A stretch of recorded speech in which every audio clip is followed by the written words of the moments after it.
Hey, how are you?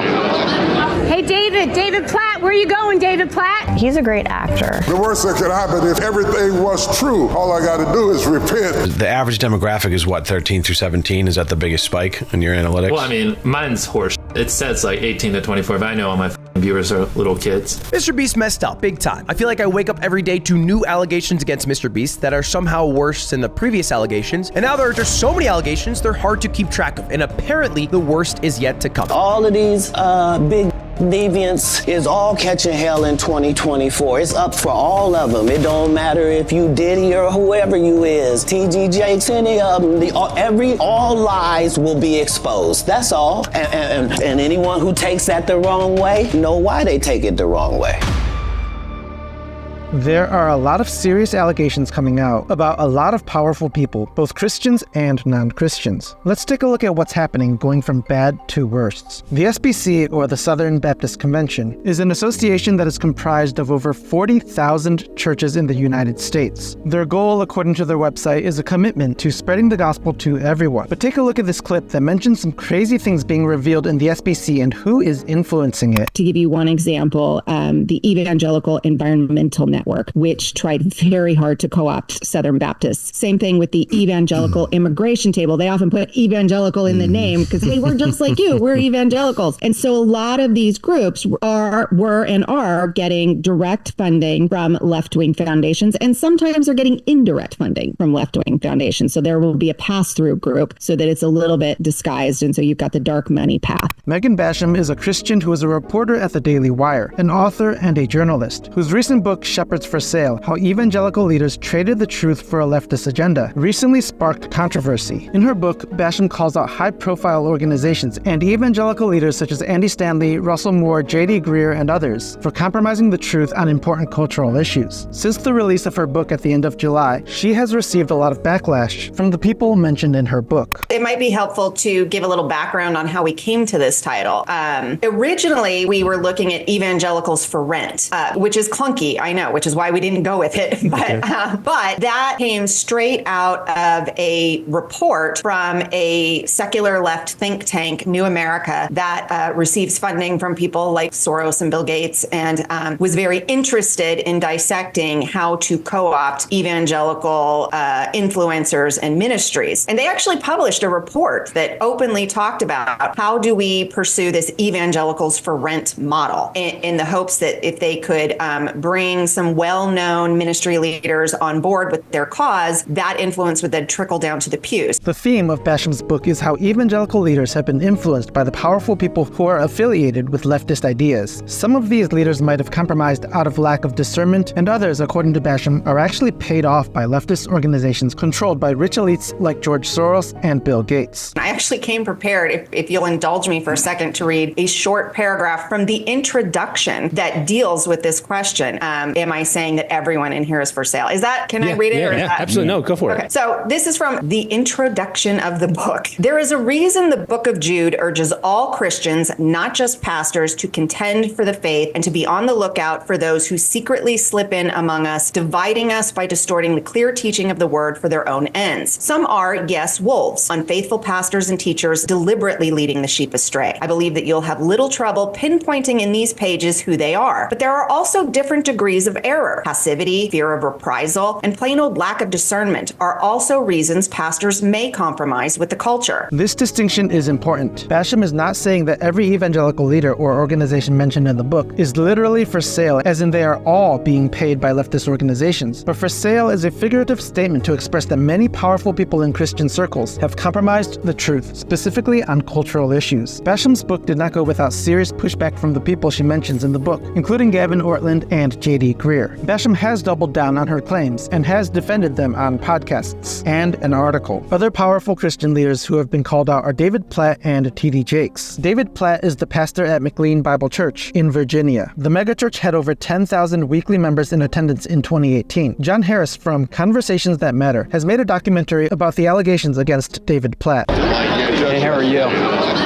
Hey, David Platt, where are you going, David Platt? I think David Platt is weak. I think that David Platt is a coward. He is a false teacher. He is a wolf. He is a liar. We'd been lied to from the pulpit. We were lied to from David Platt. There's no doubt about it. He's in it for the money. I'm not sure I would go as far as to say that David Platt was doing it for the money, but the documentary reveals that David Platt is teaching critical race theory behind the pulpit to guilt his white audience into thinking they are all inherently more racist and sinful. Blind spots. We all have them. David was teaching essentially CRT. And then I started thinking, am I part of the problem because I'm white? And I kept thinking, well, I must be misunderstanding because a pastor wouldn't say something wrong. Areas of our lives where we're deceived and we don't know it. Critical race theory preached from the pulpit. Critical race theory really kind of caused confusion for me. We have 106 different nations represented in McLean Bible Church. I've been there doing personal security work since 2012. I would take a bullet for anybody in that church. Anybody. And you're going to turn around and say, I'm inherently racist? It's extremely problematic when a pastor divides Christians based on skin color. And not only that, but also associates problems with a particular skin color. This is completely contrary to the gospel, which teaches that every individual is accountable to God for his or her own sins. And really quickly, if you want to support this channel and help spread biblical truth to more people, I would be so grateful if you would click that subscribe button. Apparently, there is also a lawsuit that has been filed against David Platt. At McLean Bible Church, there is something happening that biblically should not happen. A lawsuit. There are a number of individuals who are bringing accusations against the elders at McLean Bible Church about policies regarding elections of elders, and simmering underneath it seems to be critical race theory. This next clip shows clearly some of the CRT language some Christian leaders have adopted and use in churches. Listen to what one of the lead pastors, who was hired by David Platt, says about white people. It's difficult for me sometimes not to just torch like all white people, because in particularly white evangelicals and Christians. Mike Kelsey has been handpicked apparently by David to become the next lead pastor of McLean Bible Church. Powerful people have the influence to either unite with truth or divide with falsehoods. Watch this next clip to see what I mean by this. There's a lawsuit happening, and I don't think that would be happening if critical race theory had been barred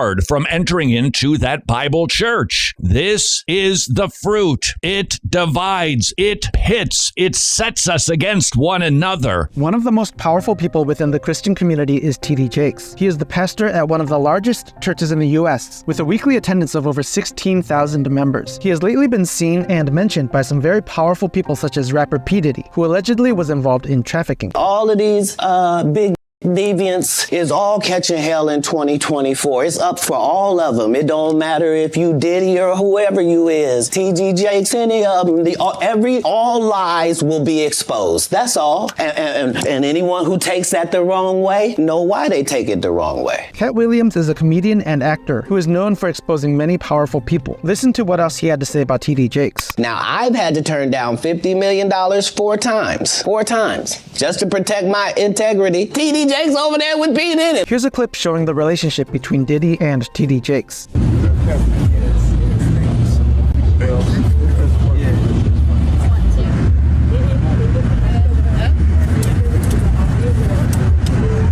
T.D. Jakes seems to have a close relationship with Diddy. Much disturbing information has been exposed about their relationship. Diddy has even used his relationship with T.D. Jakes to quote-unquote soften the impact of his public image. As I mentioned before, powerful people will try to use their power to avoid being exposed. Diddy is trying to soften his image, and T.D. Jakes is denying all the allegations against him. All of you who expect me to address a lie, you can log off.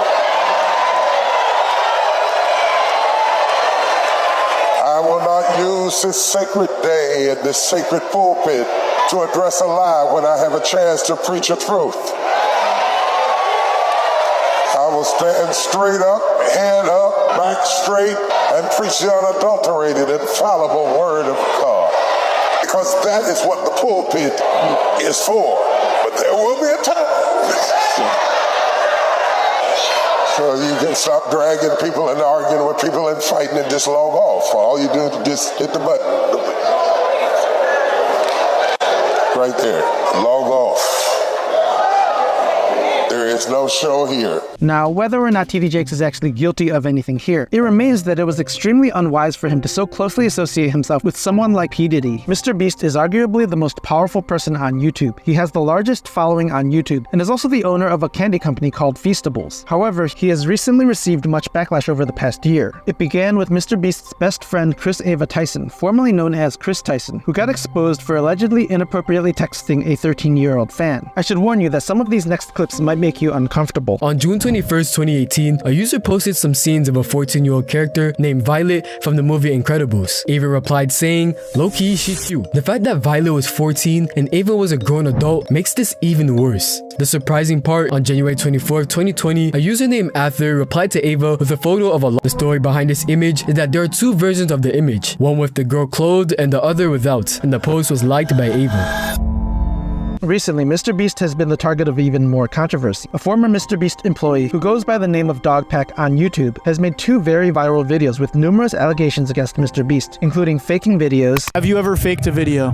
No. But this train track is CGI, these bus wheels are CGI, this explosion is fake, this shredder is CGI, this car is digitally lifted, this pit is fake, this guy is fake, this raccoon is a paid actor, this island costs more than $1, this city is not abandoned, these buildings are CGI, and that's your only way out. You can literally get an Uber to the airport for $20. That's not a lurker, it's just a guy. This whole room is fake, this contestant is an actor and a secret employee at Mr. Beast, they had him dive through this fake door twice, this line is scripted, this action is scripted. Another very serious allegation involves promoting gambling to children. Dogpack reveals the manipulation tactics that Jimmy uses to exploit his younger audience. Is he subscribed? You are subscribed. Here's some money. Have a good day.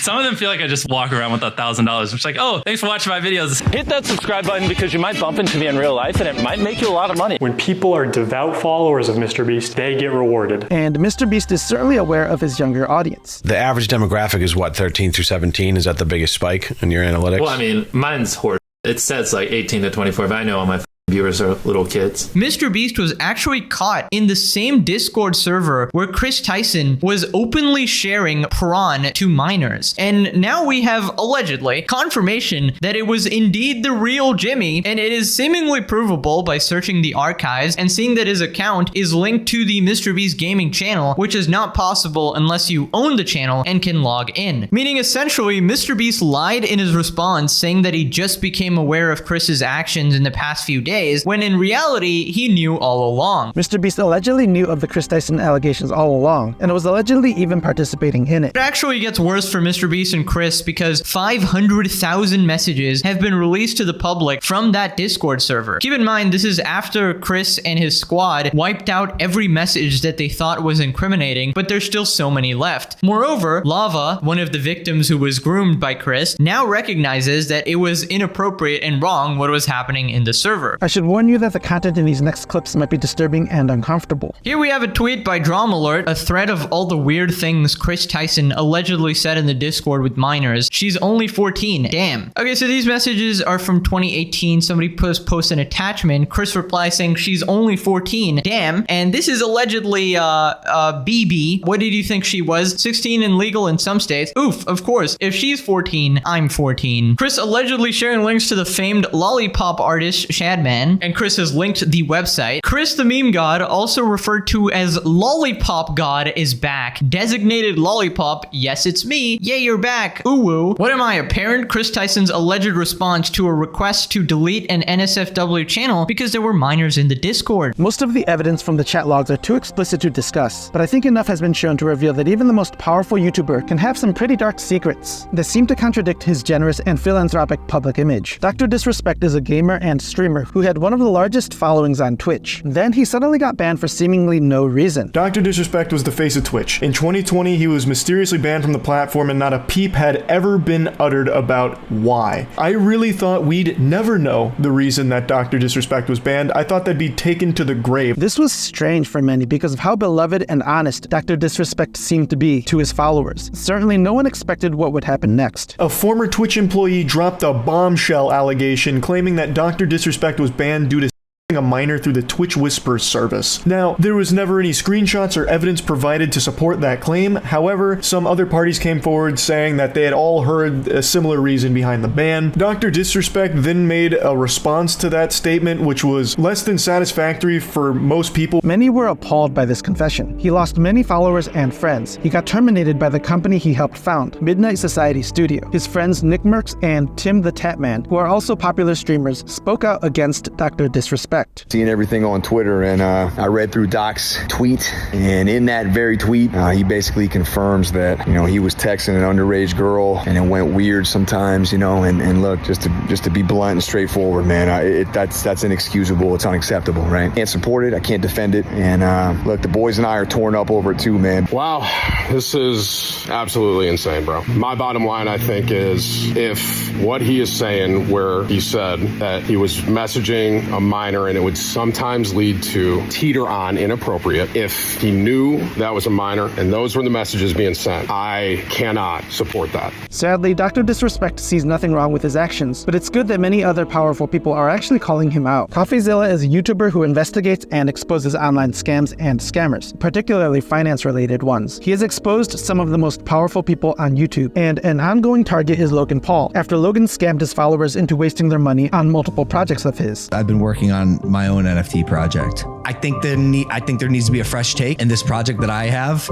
is that fresh take. Now look, at first I was just as surprised at this pitch as anyone else, because I just got finished roasting Logan for a different coin called Dink Doink, which his fans lost money on. Dink Doink was a crypto coin that Logan made in 2021. It was essentially a Ponzi token that he and his friends promoted for their millions of followers to buy, so that Logan would selfishly sell and make a larger profit. This is what made Logan's next project announcement so surprising. But Logan insisted CryptoZoo, it was different. It wasn't his friend's project this time, it was his. And it wasn't even a project at all. It was a game that could earn you money. I'm excited to launch my game. You keep using and you just did it again, you keep using a word there, game. You're not using like a project, it's a game. It's a game. It's a really fun game that makes you money. Logan promised his followers a way to earn money through this fun game, but it turned into a disaster from day one, and all of his followers lost money when CryptoZoo never actually worked. Logan did not like being exposed by Coffeezilla, so he is now trying to use his money and power to retaliate. Logan Paul is suing me for CryptoZoo, only a year after he thanked me for it. Rather than pay back his victims fully, Logan would rather publicly humiliate himself in court by accusing me of defaming him. He's hired 5 lawyers to sue me, which he hopes will stop me from exposing him again. Logan Paul sued me after I tried to get his fans, the CryptoZoo investors, a full refund. Remember, there are 2 parts to CryptoZoo, the NFTs and the Zoo tokens, and Logan chose only to refund the NFTs, which is a minority of the losses, and I had a major problem with that. I told Logan this, I've stated over and over my opinion that it is disappointing for someone as rich as Logan to not make things fully right, and instead only pay back a small part of the losses while fighting the rest of the victims in court. And it's those videos and tweet where I ask for refunds, which I'm being sued for. The first video in question is about Logan Paul not paying out refunds for 6 months. The second video was about Logan's partial refund, having a clause to make sure you couldn't sue him for the rest of your refund. And the tweet, I simply said, Logan's the type of guy to thank you for exposing his scam and block you when you remind him to pay up. These powerful YouTubers have great influence on the world and should be held accountable when they abuse their power and influence. But remember, no matter who you are, whether powerful or not powerful, all people fall short of the glory of God. But the most powerful one who will never be exposed as a liar is Jesus Christ. The life, death, burial, and resurrection of Jesus is the most powerful message, and it has the power to change our hearts and our lives. We're not surprised when you look at the life of Jesus Christ to see manifestly that he is God. Sort of a classical approach to this: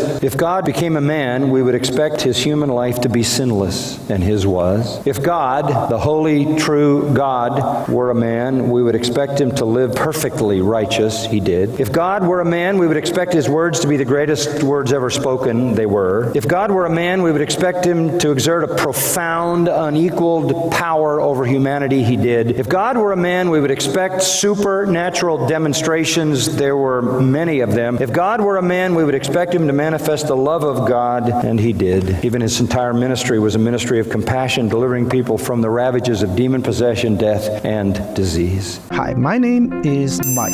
I'm a deacon, a husband, a father, a software engineer, and an amateur maker of videos. Thank you so much for watching this video. If you want to help me in my mission to spread biblical truth, just subscribe and watch these videos until the end, which will help the YouTube algorithm recommend these videos to more people. I'm committed to using the skills and gifts God has given me to glorify Him and communicate biblical truth, and I would be so grateful if you would come be a part of what I'm building. You can visit my website at joyfulexile.com to learn more about me and what I'm working on. I hope you're having a blessed day. I will see you in the next video, and remember, this world is not our home.